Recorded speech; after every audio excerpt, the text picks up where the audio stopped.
Hello and welcome to another video of Solidity Do-It-Yourself tutorial. In the last video, we created our first contract, first Solidity.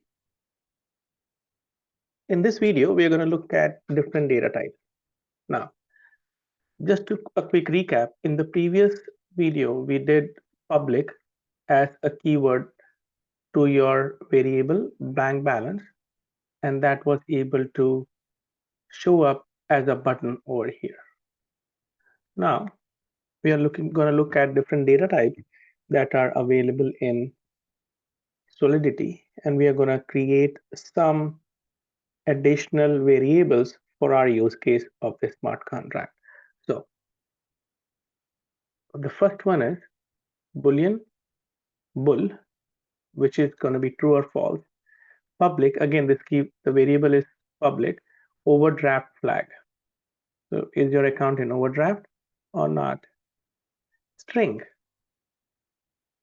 Account name is a string variable, which is again a public variable. In this case, a public variable means this variable can be seen or can be accessed from anywhere in this contract.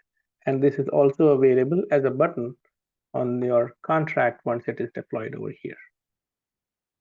Next is int. Int, integer, number of transactions. Now, I have initialized all of these variables with some initial value, but in here, address is also a data type, and I'm saying MetaMask wallet as the name of the variable of this address, but I have not initialized this with anything. We'll see what happens when it is not initialized. And there is one more, bytes. So bytes 32, you can define the number of bytes. So you have bytes as another data type, account email, elon@tesla.com. So uint, it can be a positive or a negative number. So bank balance can be positive or negative. Boolean, overdraft flag can be yes or no, true or false. String is the account name, which is Elon Musk. So it's an Elon Musk account. Integer, number of transactions, number 10. Address, MetaMask wallet. Bytes, you can have 32 in here. You have 256. You can define any value. It starts from 8, 16, 2 raised to the power. So it starts with 8 up to 256. So you can define the number of units, and the same is the case with bytes.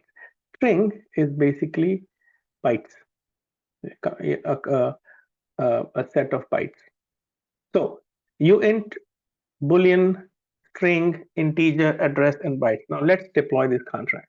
In order to deploy that, I do the same steps, compile, and then go back in here, delete my previous one, and then redeploy. And you see this checkbox, and you see all the variables coming in, and they are not listed as per how they have been declared here, but they are listed in alphabetical order. So bank balance 50, and you see that when I am clicking on a variable, it says call and not this tick. So I'm going to talk to you about this in the future videos.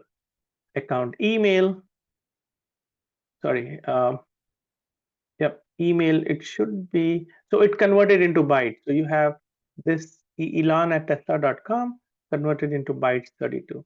Account name, Elon Musk.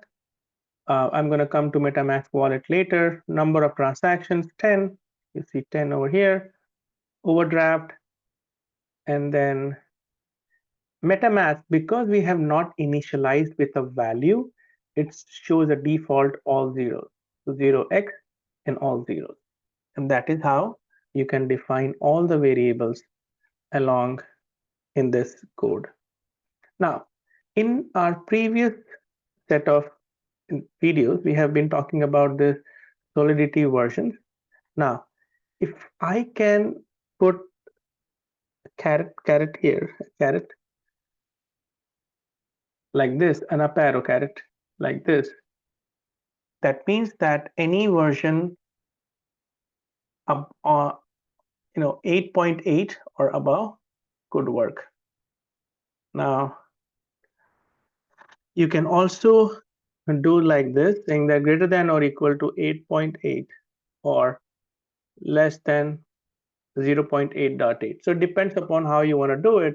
Just for the simplicity's sake, I have defined a version over here. Now, in the next video, we are going to talk about creating functions. Again, thank you for watching.